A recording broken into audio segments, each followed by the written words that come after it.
Heyo. Hi, sweet girls. Welcome to another episode of This Old Gat. This is my slightly messy bedroom. Sorry. At least you won't have a crappy background to work with. Although she messed up my pillow over there. So I've had a pretty interesting week. I had a week late shipment. I had some things show up on time. I had to work really hard. Oh, yeah, and we had puppies. 4 of them, to be exact. Yep. 3 boys and 1 girl. I always get only 1 girl per litter. Anyway, aren't they cute? Here's my hand for scale. They're like little Twinkies. Fat little Twinkies. I call them pygmy Rottweilers until they change colors into her colors. So anyway, enough with the dogs, right? So, what are we talking about today in this episode of This Old Gat? I picked up this. This is a little different episode. So, inside here is... Model 1898 Krag Jørgensen. The barrel is carbine length, but I don't think this started out life as a carbine. But I could be wrong. I mean, that crown job is pretty good, so I'm not sure. It's obviously in a sporter stock. I cannot tell you who makes it, but if I find out, I'll leave it in the information below. It is a Monte Carlo stock, and a very nice one. I believe this one was made in the 1950s. And the style, and check out the little details here on the end cap. Isn't that cool? So anyway, the rubber's not really concrete, and the sling swivels are already there, which is nice. The stock is obviously 2 different pieces of wood, but man, is it shiny. It is so nice. The bluing is good.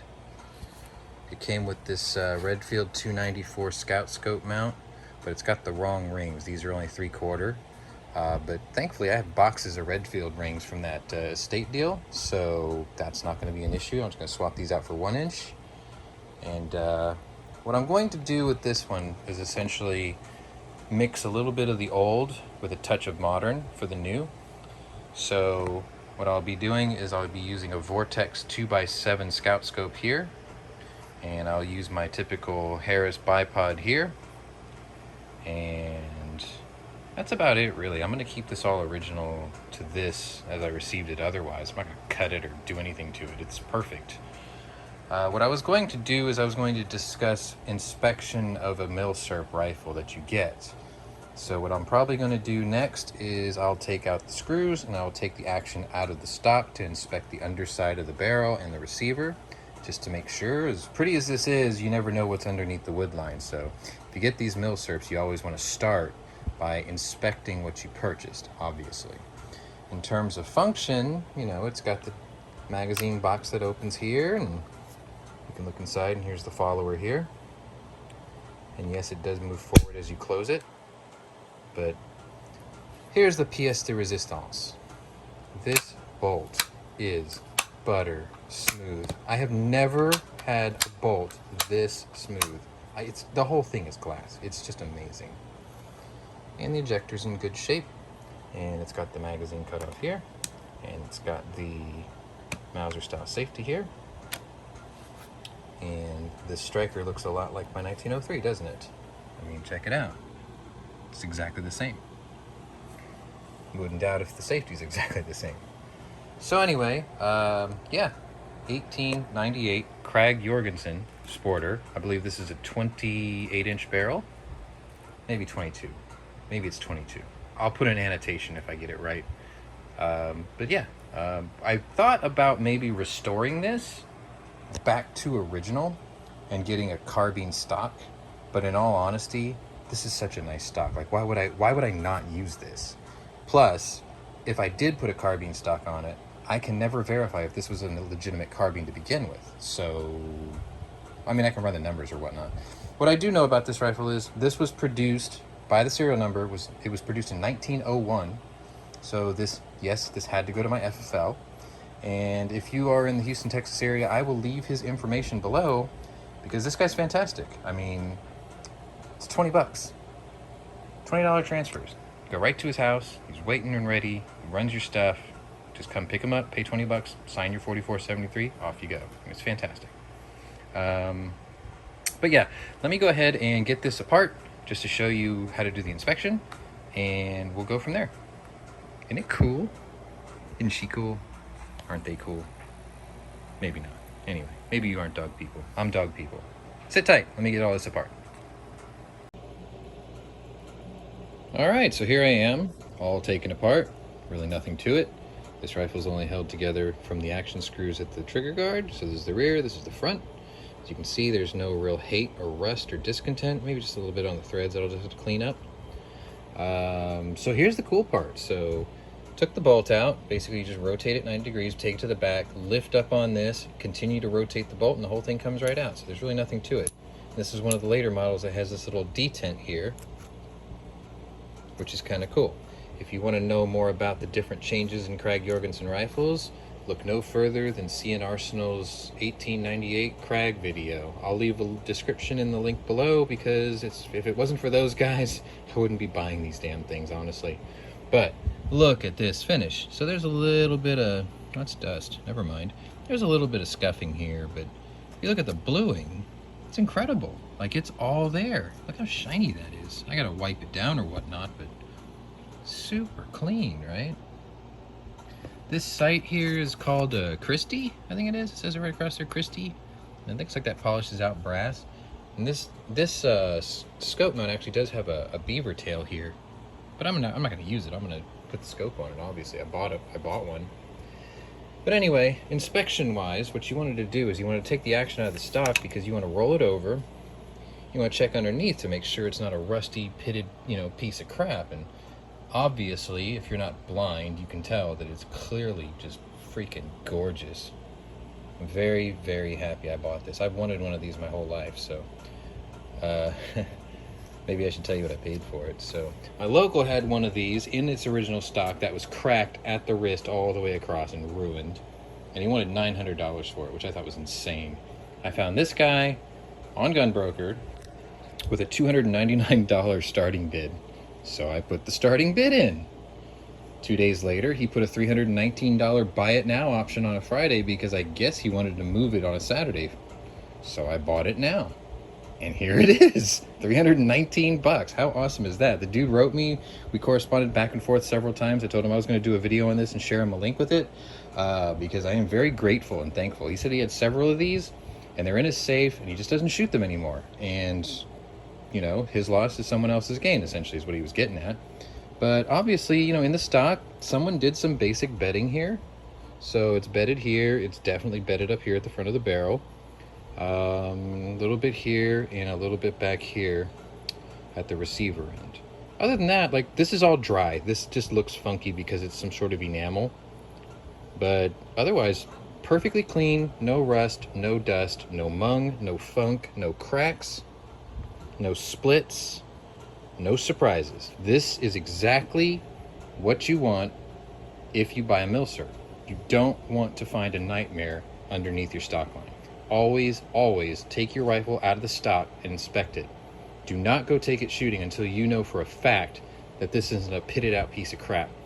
Because it's you only get one life, so you better make the best of it and don't ruin it by losing an eye or a hand or whatever. One of the other things I didn't tell you was how to inspect the bore. So my dog is wanting out. But essentially, to inspect the bore, what I typically do is I grab a flashlight and I turn it on and I stick it down the receiver here, and then I just look down the barrel there. And what I can tell you is this thing is like it's a mirror in there. It's freaking amazing. I'll try to get in a good high definition shot and like insert it down here so you can see what it looks like. I got a unicorn. What can I say? I mean, these things are fantastic.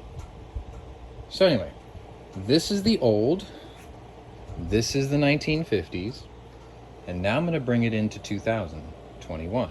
So let's see, in this box here I have my Harris style bipod right there, which clips onto the sling swivel mount. It'll go right there. So that will be added on, obviously. And let's see, what else do I got? A second, just take a little walk over here. So because this is a scope mounted, or scout scope mounted, or mount, we're gonna go with this Vortex Crossfire 2 Scout 2x7 by 40, I think? 32. 2x7 by 32. And it's a second focal plane scope, which I'm not really sure I like, but I will deal with it because I've never had one that was second focal plane, so maybe I'll just try it and see how it goes. I mean, the price was right. This was 149 bucks. And what was I gonna get at here? There was something. Oh, yes, the reason I chose this. Well, you know, you got the stock, got the action, the scope mount's way over here, right? This scope has a 9.5-inch eye relief. Like, this is a bigger eye relief than the scope that's on my 4570, which also had to have a scout scope mount. That's really hard to say. Anyway, this is the touch of modern. In that bag over there is the bullets that I will be loading into new brass, which is down in here, right about there.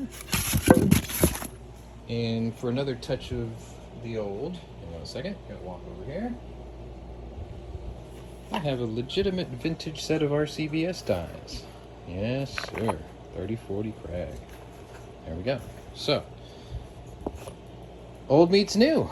Let me go ahead and get all this together. I'll just explain it while I'm here. This is going to be a shorter episode, obviously, because there's not really a lot of work to do. Just a little bit of wiping down here, and I'm going to change these rings with some red fields I've got in a box, and mount that, put it all back together, and that's it. There will be a 3040 Krag loading video, so that will probably come next, as soon as my dog is done whining. And, yeah. That's it. I can't think of anything else really. This is going to be a quick and dirty, I guess. About 15 minutes maybe, tops. Anyway, all I'm saying is these deals are out there to be had. You just got to go look for them. I mean, this is 2021. We just came off a Kung Flu, and yet here we are. There are still deals out there. You don't have to pay $1,000 for a Mossberg shotgun if you don't need a Mossberg shotgun. You could pay $310 for a Krag Jørgensen that's in 3040, which can still, you know, knock down a deer if you need to. And it's got like the best, smoothest bolt in ever. Like, I can't stop gushing about that.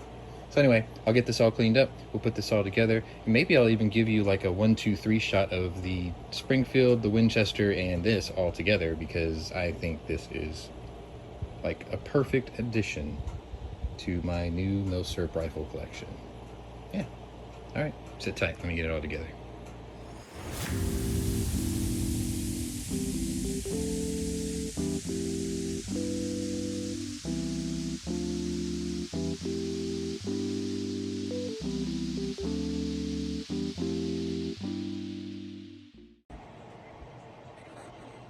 This is Tony. He's my firstborn from my first litter. He's also preoccupied, right there. You saw him in previous videos. Isn't he good looking? He's a good dog. He's a good dog. Anyway, here is my completed, reassembled 1898 Krag Jørgensen. Pretty nice, right? I think it turned out pretty good. I was a little bit worried about the eye relief on this scope until I held it to my face, and it was perfect. So, if you use a Redfield 294 scout scope mount, this Vortex 2x7x32 works perfectly. Eye relief is exactly where you need it. When your face is here, 9.5 inches there, spot on. And then I got my Harris bipod. So yeah, pretty simple, nice and easy little this old Gat this time. But we have taken this rifle and we have disassembled it, we have inspected it, we have cleaned it, and now we have upgraded it. So thanks for watching, and stay tuned The next video will probably go ahead and be the 3040 Krag load data.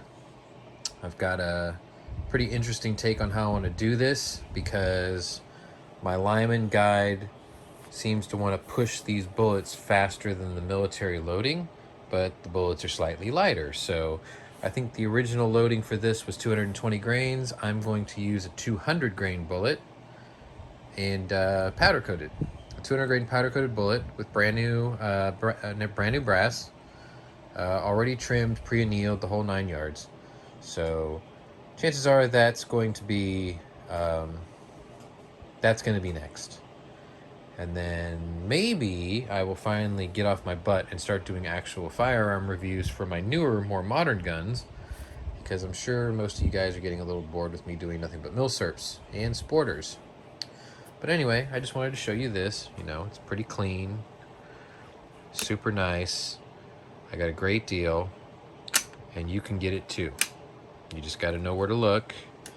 Be patient, place your bids, and sometimes you'll find a perfect deal like this.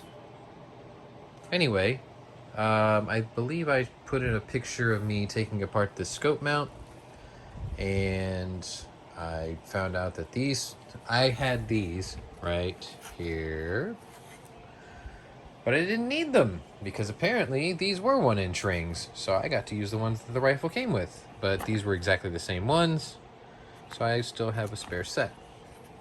Anyway, let's see. Blue Loctited the 4 nuts here, or 4 bolts here. Screws, whatever. Put the 4 in there. I have not Loctited these just yet because I'm thinking about getting one of them scope levels and just clipping it on there. I use an app for my phone that has a digital level, but nothing beats just sitting in front of a targeted distance and just tipping this where you need it and then tightening them down. So pretty sure you don't have to Loctite these anyway, but I did Loctite the base ones. Yeah, I mean, let's see, let's just do a cost analysis, I guess. Let's do that. So this rifle was $310, and I paid $40 shipping, so it was $350 for the rifle. This bipod, it's not a Harris, it's a Harris style bipod. So like, I think most of the aftermarkets have gotten good enough to copying these things that it's pretty hard to screw them up, right? I mean, it does one thing and it does it pretty well. Anyway, I think I only got like 30 bucks in this. So $350 for the gun. Let's say $30 for this. Let's say, I think I paid $129 for this. No. Yes? I'm not sure anymore. I think I paid $149 for this. Let's say $149. So I've got $530 in this whole setup. And the guy was nice enough to send me a case, so I don't even have to buy a case. And I do believe I have sling swivels that I can put on here. I've got a bunch of extras, so that was free. What else was free? I guess that's it, really. I mean, most of the gun was already there, so anyway, there you go. 530 bucks. Krag Jørgensen, complete sporter, in perfect condition, perfect working order, perfect bluing, perfect rifle, actually, because it's not going to kick the crap out of your shoulder, and it's cheap to reload, and all the components for this are readily available. And if you have a original Milsurp, then you don't even have to go through the sporter option. This is how I got it, so I'm cool with this. But if originally I was just looking for a barreled action, and I was gonna buy an original stock, and make an authentic original. But this was way too hard to pass up. I mean, honestly, would you have passed it up for 350 bucks shipped? I don't think so. Especially since my local one's $900 for one that's beat to crap and with a broken stock. But if you need parts, small parts like little detent springs, bolt parts, the leaf spring, stuff like that, most of this stuff is available at Numeric anyway. So like, if you need it, there it is. I'm probably babbling. Anyway, check out my sweet 98 Krag Sporter. Thank you for watching.